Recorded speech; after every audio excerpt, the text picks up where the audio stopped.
made the right call. Everyone would agree. It was responsible, measured, mature. It was the decision that anyone in your position would have made. The one your parents would approve of. The one that made logical sense when you explained it out loud.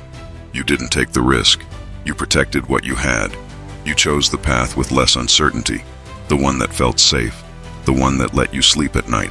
The one that didn't require you to bet on yourself in a way that might expose you to failure. And now, 3 years later, you're still in the same place. Or worse. You're watching someone who took the risk you avoided. They're living the outcome you wanted. And the strange part? They weren't more talented. They weren't smarter. They weren't born with advantages you didn't have. They simply made a decision that felt uncomfortable while you made the one that felt correct. And here's what really haunts you. You can't even call it a mistake. Because it wasn't. It was responsible. It was prudent. It was exactly what a thoughtful person should do. But somehow, being right has left you behind. This video isn't about taking reckless chances. It's not about gambling your future on a coin flip. It's not about ignoring risk or pretending that consequences don't exist. It's about something far more dangerous. It's about the decisions that feel intelligent, responsible, and safe, but quietly destroy your long-term edge. The choices that look like wisdom in the moment and reveal themselves as surrender years later. The moves that everyone would approve of, but nobody would envy. If you've ever made a choice that felt right and then couldn't explain why nothing changed, this is for you. If you've ever wondered why you keep playing the game correctly but never seem to win, keep watching.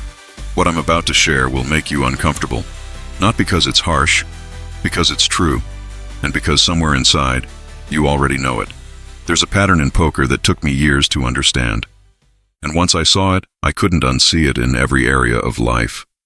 The most dangerous mistakes at the table are not the reckless ones. They're the cautious ones that feel responsible.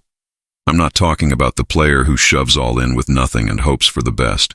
That player knows they're gambling. They can learn. They can adjust. Their mistakes are obvious and correctable. I'm talking about the player who folds a winning hand because calling felt too risky. The player who passes on a positive expected value spot because the short-term variance scared them. The player who protects a small stack instead of building a winning one. The player who survives tournament after tournament but somehow never wins. That player is making a decision that feels smart, and that decision is quietly bleeding their edge away one hand at a time. In poker, we call this playing not to lose, and the cruel irony is that playing not to lose is the surest way to guarantee you never win. The strategy optimized for avoiding the worst outcome systematically prevents you from achieving the best outcome. Let me explain why this happens at a neurological level. The human brain is wired to avoid loss more intensely than it seeks gain. Psychologists call this loss aversion. Research suggests that losing something feels roughly twice as painful as gaining the same thing feels pleasurable. $100 loss hurts more than $100 gain feels good.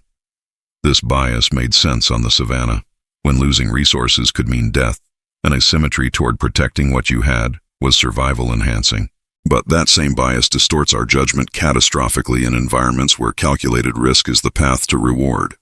At the poker table, this manifests as folding hands that should be calls, as checking when betting is correct, as tightening up when the math says to attack, as protecting chips instead of deploying them. The player doing this feels disciplined, they feel careful, they feel like they're making the mature decision, and they're bleeding chips to everyone who understands that correct play sometimes feels uncomfortable. The problem is invisible. You can't see opportunity cost. You can't see the hands you would have won if you'd made the aggressive play.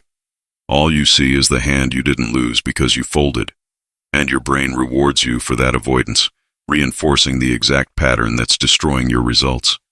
You feel smart. You are getting poorer. Now let me show you where this appears outside the poker table. Because this isn't really about cards. Cards are just a clear mirror for how we make decisions under uncertainty. The stakes are visible. The outcomes are immediate. The feedback is unambiguous. Life is murkier. The feedback loops are longer. The costs are distributed across years instead of hands. But the same pattern runs underneath everything. Consider the career you didn't pursue because staying in your current job felt safer. The salary was decent. The benefits were solid. The path was known. The people were familiar. The risk of failing at something new felt heavier than the cost of never trying. So you stayed, and you called it wisdom. You called it being realistic. You called it putting your family first, or being responsible with your finances, or not chasing dreams like a naive child. But what you actually did was trade a defined ceiling for an undefined floor. You avoided the discomfort of uncertainty, but embraced the quiet erosion of staying somewhere that doesn't challenge you. You protected yourself from rejection by never putting yourself in position to be accepted for what you actually want.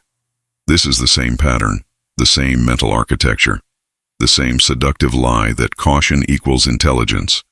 Consider the relationship you didn't pursue, the one where you felt something real, but vulnerability felt dangerous. Letting someone see you fully, with all your flaws and fears and hopes, felt like handing them a weapon. So you kept your distance. You told yourself it wasn't the right time. You told yourself you were being practical. You told yourself that not risking rejection was the mature choice, and now you're safe, and alone, and wondering why life feels smaller than you thought it would. Consider the business you didn't start because the timing wasn't perfect. The investment you didn't make because the downside scared you. The conversation you didn't have because conflict felt dangerous. The boundary you didn't set because disappointing someone felt worse than disappointing yourself. The ask you didn't ask because hearing no felt unbearable. In each case, you made a choice that felt responsible. And in each case, that choice cost you something you'll never be able to measure. The compound returns of what might have been. This is the tragedy of safe decisions. They don't announce themselves as failures. They disguise themselves as wisdom. And by the time you realize what they cost, years have passed and the opportunity has closed forever. Before we go deeper, I want to make sure you have the foundation for what we're discussing. Everything in this video builds on a framework that most players never learn until it's too late. I put together a free PDF called The Strategy Most Players Learn Too Late that covers exactly this mental architecture. The link is in the pinned comment. Download it now, because what comes next will make more sense with that framework in place. Let me introduce a concept that will change how you evaluate your decisions forever. There are two types of costs in any choice: visible costs and invisible costs. Visible costs are easy to track. If you take a risk and lose, you see what you lost. The money, the time, the opportunity, the relationship. It's concrete, measurable, real. You can point to it. You can quantify it. You can learn from it. Invisible costs are different. They're the things you never got because you never tried. The wins you would have had if you'd made the aggressive play. The relationships you would have built if you'd been vulnerable. The growth you would have experienced if you'd left your comfort zone. The person you would have become if you'd said yes instead of no. Invisible costs don't show up on any ledger. They exist only in parallel universes you'll never visit. And because you can't see them, your brain treats them as if they don't exist. But they do exist, and over time they compound into the gap between your life and your potential. In poker, I've watched players protect their chip stacks for hours, making responsible after responsible fold, only to realize at the end of the tournament that they'd blinded themselves into irrelevance. They never lost a big pot. They never made a spectacular mistake. They just slowly became unable to compete. Their caution was invisible to them. Their erosion was invisible to them. Only the final result was visible: elimination without drama. That's what invisible costs do. They don't knock you out with a single blow. They erode you into insignificance while you congratulate yourself on your discipline. The player who takes calculated risks and occasionally loses big is visible. Their mistakes are obvious. They can analyze and adjust. They can learn. The player who never takes calculated risks has no obvious mistakes. Their failure is distributed across thousands of small surrenders that felt like wisdom in the moment. And because each individual surrender was small, they never trigger the alarm that would force change. There's no single moment to analyze, no clear mistake to correct. Just a slow drift toward mediocrity disguised as prudence. This is why cautious people often feel frustrated without understanding why. They've done everything right. They've made the responsible choices. They've avoided the obvious mistakes. They've followed the advice. They've stayed in their lane. And yet their lives feel smaller than they should. Their outcomes don't match their efforts. Their reality doesn't match their potential. The answer isn't that they need to take bigger risks or be more reckless. The answer is that they need to recognize they've been paying an invisible tax on their caution, and that tax has compounded for years without them even knowing it existed. Let me get specific about how this shows up in high-stakes moments. In tournament poker, there's a phase called the bubble. It's the point where one more elimination means everyone remaining gets paid. Miss the bubble, and you get nothing. Survive it, and you cash. The bubble creates intense psychological pressure. It's a clear threshold between zero and something. And most players respond to this pressure by tightening up dramatically. They fold hands they'd normally play because the fear of busting with nothing overrides everything else. They become paralyzed, defensive, survival-focused. And here's what's fascinating from a strategic perspective. The mathematically correct play on the bubble is often to get more aggressive, not less. Because when everyone else is tightening up, fold equity explodes. The chips you can steal without resistance become worth more than the hands you might win by waiting. The players who understand this can accumulate significant stacks while everyone else is frozen. But almost no one does this, because aggression on the bubble feels reckless. It feels irresponsible. It feels like gambling your tournament life for marginal gains. It feels like the opposite of what a smart player should do. So most players fold. They wait. They survive. They cash for the minimum payout. And they pat themselves on the back for being disciplined. They made the money. They didn't bust on the bubble. They played responsibly. Meanwhile, the player who understood the math used the bubble to accumulate chips. They entered the payout phase with a stack that could compete for first place. They positioned themselves to win, not just to survive. They accepted short-term discomfort for long-term positioning. Same tournament, same moment, same information available. Completely different approaches, and only one of them had a real chance at the outcome that mattered. This is the microcosm of everything I'm talking about. The decision that feels smart is to protect what you have, to minimize risk, to guarantee the small outcome rather than gamble for the large one. The decision that wins is to use pressure moments to build something larger, to recognize when fear is creating opportunity, to act when others are paralyzed, and the gap between these two approaches compounds over a career, a life, a legacy. One bubble doesn't matter much.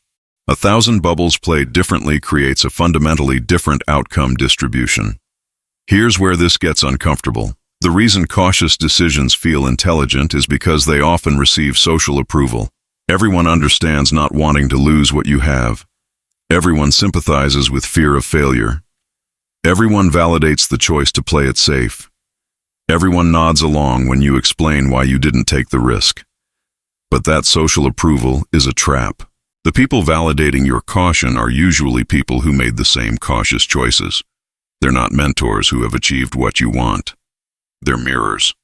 They reflect back your fear and call it wisdom because acknowledging any other truth would force them to confront their own choices.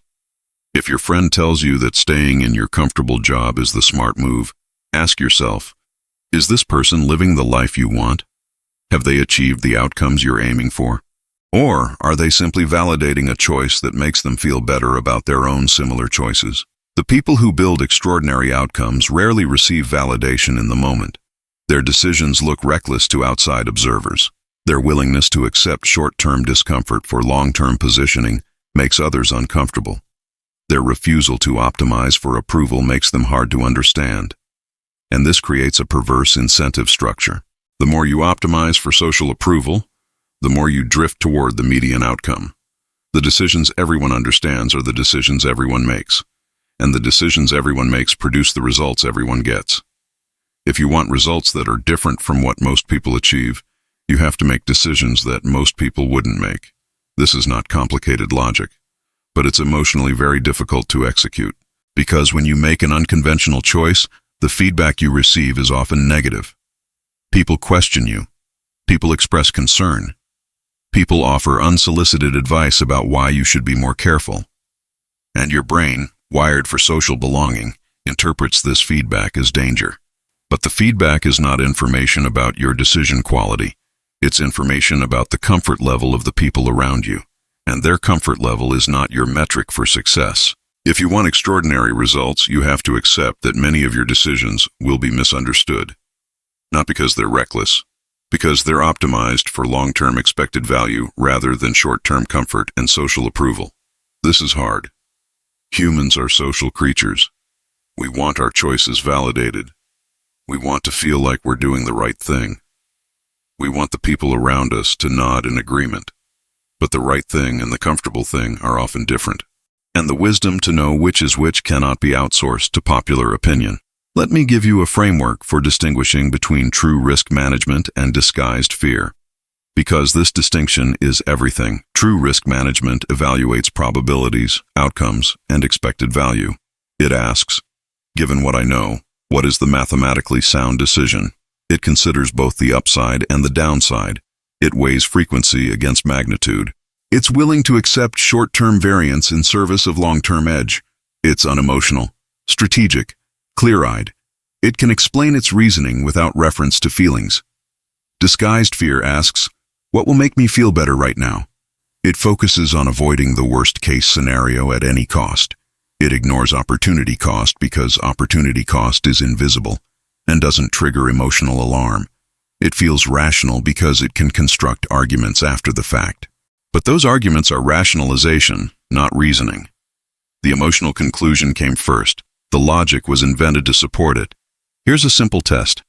When you make a cautious decision, ask yourself, am I making this choice because the expected value is genuinely higher, or am I making it because I'm afraid of how the negative outcome would feel? Be brutally honest, because your brain will try to rationalize fear as prudence. It will construct post hoc arguments for why the safe choice was the smart choice. It will find reasons that sound logical. It's very good at this. It's been practicing for millions of years. But if you sit with the question long enough, if you refuse to accept the first answer your mind offers, the truth usually emerges. And the truth is often that you're scared. Not stupid, not uninformed, just scared.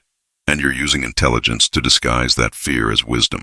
Most people avoid discomfort and call it wisdom. They confuse the absence of negative feelings with the presence of good judgment. They optimize for emotional safety and then wonder why their outcomes are emotionally unsatisfying. They build lives designed to minimize fear and discover that such lives also minimize meaning. The alternative is not to be reckless. The alternative is to develop the emotional tolerance required to make decisions based on expected value rather than emotional comfort. To sit with discomfort and act anyway. To accept that correct decisions sometimes feel wrong and wrong decisions sometimes feel right. To trust the math over the feeling. This is the work. Not finding better strategies. Not learning more information. Building a better relationship with uncertainty. Developing the capacity to feel scared and act anyway. Creating an identity that can absorb failure without collapse. This is what separates winners from people who merely avoid losing. I want to share something that changed how I think about decisions permanently. There's a concept in poker called future game. It means considering not just the immediate outcome of a decision, but how that decision positions you for future opportunities. A fold might save you chips in the current hand, but cost you leverage in future hands. A call might risk chips now, but establish an image that pays dividends later. An aggressive play might expose you to loss, but communicate strength that prevents aggression against you going forward. The isolated decision is one thing. The chain of decisions it enables or prevents is another thing entirely. And most people focus only on the isolated decision because that's what's visible. Most people make decisions in isolation. They evaluate the immediate risk and the immediate reward. They ignore how today's choice shapes tomorrow's options. They treat each moment as separate from every other moment. But life compounds. The cautious choice today makes you slightly more cautious tomorrow. The comfort zone you protect becomes your prison. The risk you avoided this year makes you slightly more risk-averse next year. The pattern deepens. The neural pathways strengthen. The identity solidifies around caution. Meanwhile, the opposite is also true. The calculated risk you took builds tolerance for uncertainty.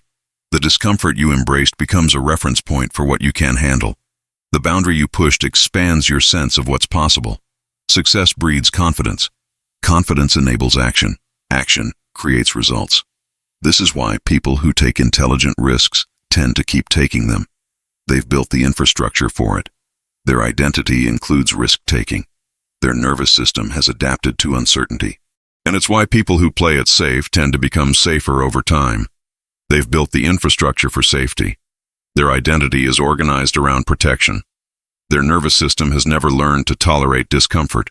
The patterns compound. The neural pathways deepen. The identity solidifies. You're not just making a decision. You're casting a vote for the kind of person you're becoming. Every choice is a brick in the architecture of your future self.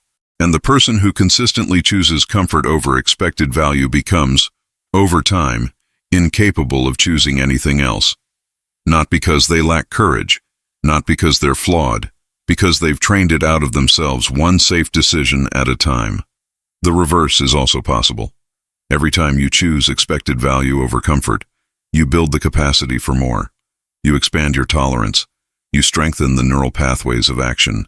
You become the kind of person who acts despite discomfort. This is the most important investment you can make. In your own capacity to tolerate uncertainty and act anyway. Let me address the obvious objection.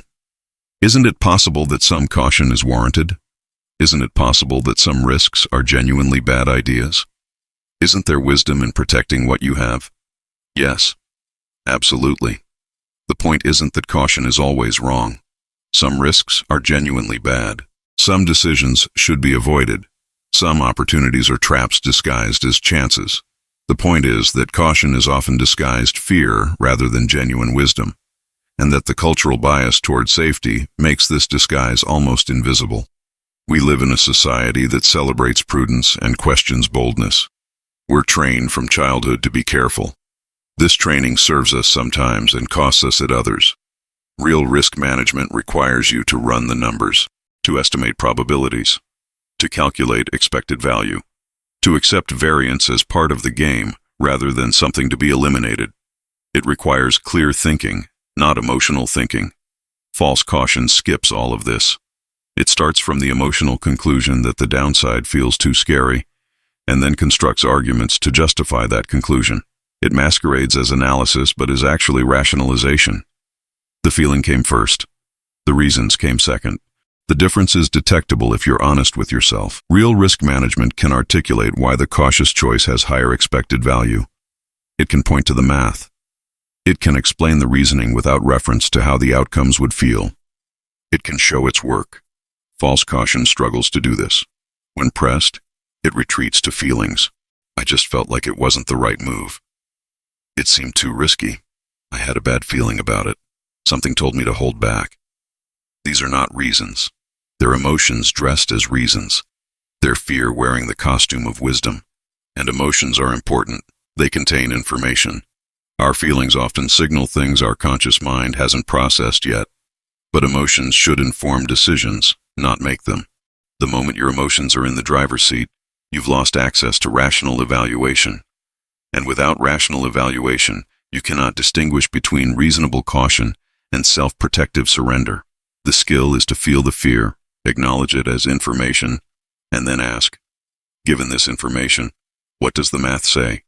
What does expected value say? What would I advise someone else to do in this situation? That last question is powerful. We're often better at seeing clearly for others than for ourselves. If a friend came to you with your exact situation and your exact opportunity, what would you tell them to do? Usually, that answer reveals how much your caution is driven by calculation versus emotion. Here's what I want you to walk away with. The most dangerous decisions in poker and life are not the reckless ones. They're the cautious ones that feel responsible while quietly bleeding away your edge. They're the folds that feel smart, but cost you expected value. The passes on opportunity that feel mature, but compound into regret.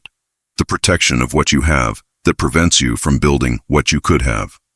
And the reason these decisions are so dangerous is precisely because they don't feel dangerous. They feel wise, prudent, measured, responsible. They receive social validation. They avoid short-term discomfort. They let you sleep at night.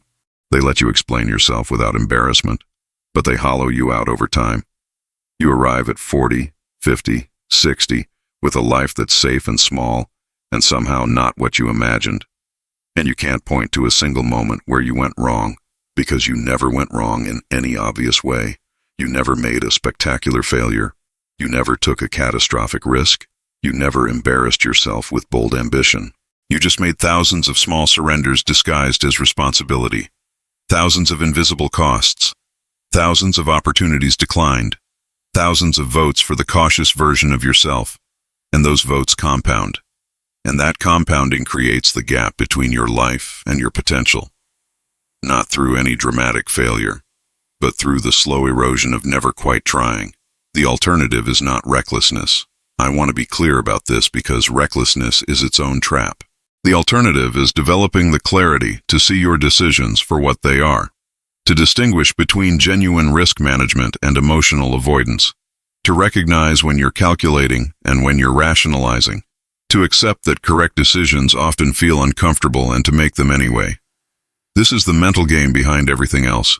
Not finding better strategies, not accumulating more information, not waiting for the perfect moment, building a better relationship with uncertainty, developing the capacity to act despite discomfort, creating an identity that can absorb failure and keep moving.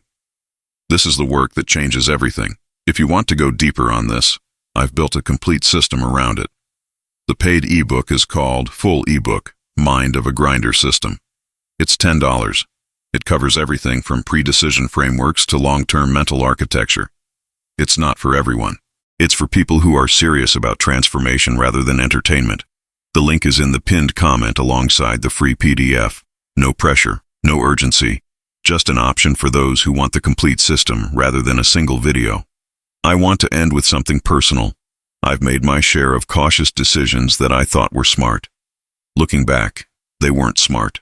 They were scared. And the cost of that fear doesn't show up in any ledger. It shows up in the gap between what my life is and what it could have been. I share this not to be vulnerable for its own sake. I share it because I want you to know that recognizing this pattern isn't an insult. It's an invitation. The moment you see clearly that your caution has been fear wearing the mask of wisdom, you're free. Free to choose differently. Free to accept discomfort in service of expected value. Free to play the game to win rather than playing not to lose. That freedom is the most valuable thing I can offer you. If this video changed how you see your decisions, I want to hear about it. Leave a comment. Tell me where this showed up in your life. Tell me what you're going to do differently. And if you want more content like this, subscribe to Mind of a Grinder. We don't do motivation. We do clarity. And clarity changes everything. Thank you for watching. I'll see you in the next one.